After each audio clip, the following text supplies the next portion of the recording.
Thank you to the National Center and Chris James for this opportunity to address you remotely. RES has always been a great opportunity for the Department of Energy and the Loan Programs Office to connect with Indian country and network directly with tribal leaders and members.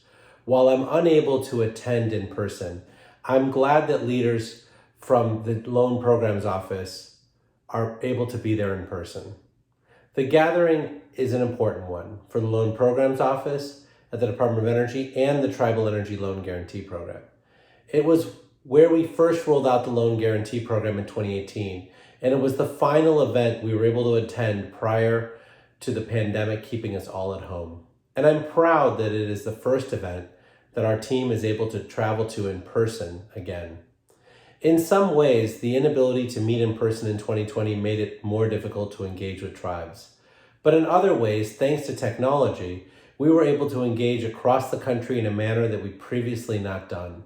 Likewise, the pandemic shifted priorities for many tribes by putting resources towards energy development and towards ensuring the health and safety of their citizens.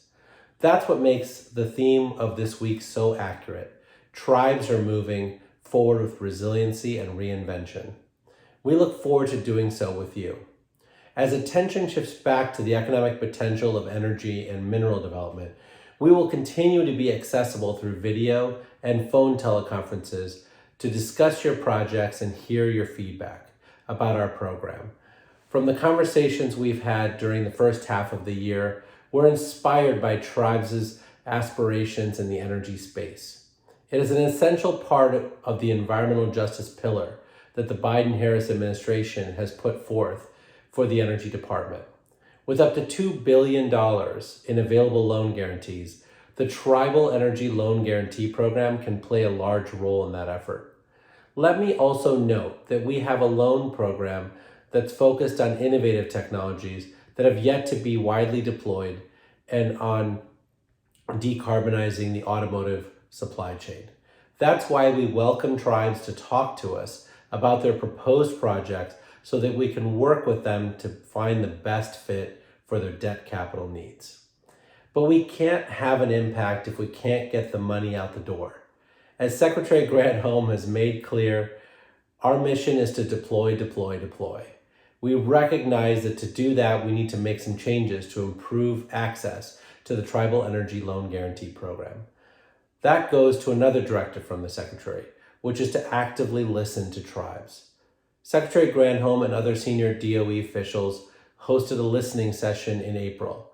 I joined the director of the Department of Energy's Office of Indian Energy, Wahala Johns, in May for a roundtable to hear and discuss the challenges in developing tribal energy projects and how funding and financing programs offered through the Department of Energy can be structured to address them. More than 350 participants took part in this session and provided valuable feedback on making Department of Energy programs more effective for Indian country to meet tribal economic development and energy resilience needs. We thank you for using the listening session as an opportunity to look at LPO further for access to energy capital. The session elicited more than 140 questions. There were a number of great points and questions that we received from the roundtable, but overwhelmingly, the two major takeaways that we received were that there was a lack of capital, and that's a significant impediment to tribal energy development, and that two, tribes are having difficulty understanding and using the Tribal Energy Loan Guarantee Program to address these needs. Now, on the first point about access to capital, I have a lot of experience developing renewable energy projects, so I understand that the cost of developing a project can be steep before you even get to the point of seeking a loan. That development capital for things like studies, designs, and legal costs can be a very difficult one to come by. I would encourage you to talk to the Office of Indian Energy and the Department of Commerce's Economic Development Agency for exactly this type of money. Finding equity or bank financing for building the project can also be very challenging, and it can be especially challenging to come by for entities like tribes that are building energy projects for the very purpose of stimulating much needed economic development. To address the challenges of the lack of development capital and making sure that the Department of Energy's Tribal Energy Loan Guarantee Program is part of the solution, not part of the problem, we are evaluating a number of potential changes that are intended to make it more affordable, especially in the earlier parts of the process, and to ensure that we can support the types of projects the tribes are engaging in. We are taking a thorough look at the ways in which we can update the program based on the current statute, including the first change we're looking at is the possibility of deferring fees until loan closing. We understand that you may be hesitant to invest resources and money into a process that may not end up in a loan. That's why we're working to remove the risk of upfront application fees and make the Tribal Energy Loan Guarantee Program align with the direction Congress gave us for our Innovative Energy Loan Guarantee Program at the end of last year, where they allowed us to defer all of the fees until funding. We are also examining the possibility of streamlining the Part 1 application process. We understand the ebbs and flows of project development, and it requires a lot of pieces to be in place when you apply, and that can be a deterrent.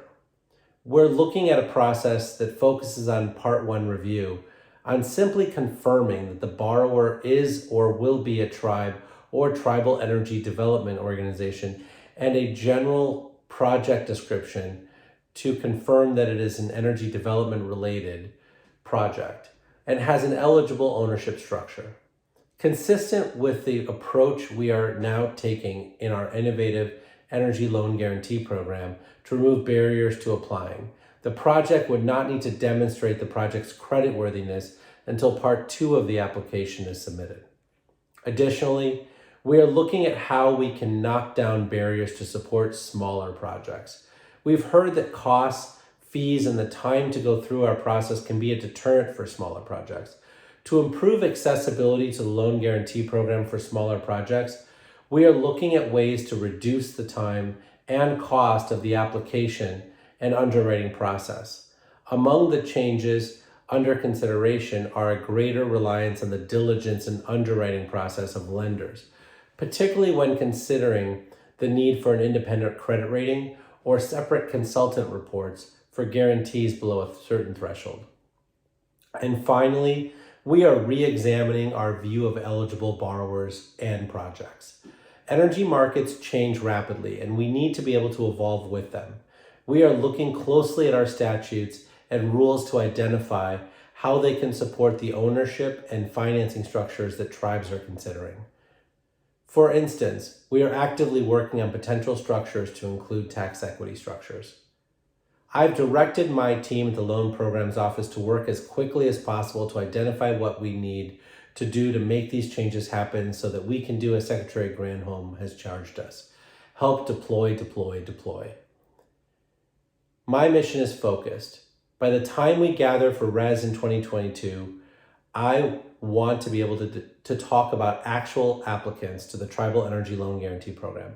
I hope you'll be able to connect with my colleagues, John Lucheski and Matt Ferguson, who are there at RES this week. But if not, we are always accessible through our website, energy.gov/LPO. We are excited about the opportunity that we have to work with Indian country to move forward tribal energy development. Thank you again to the National Center for this opportunity. Have a great conference.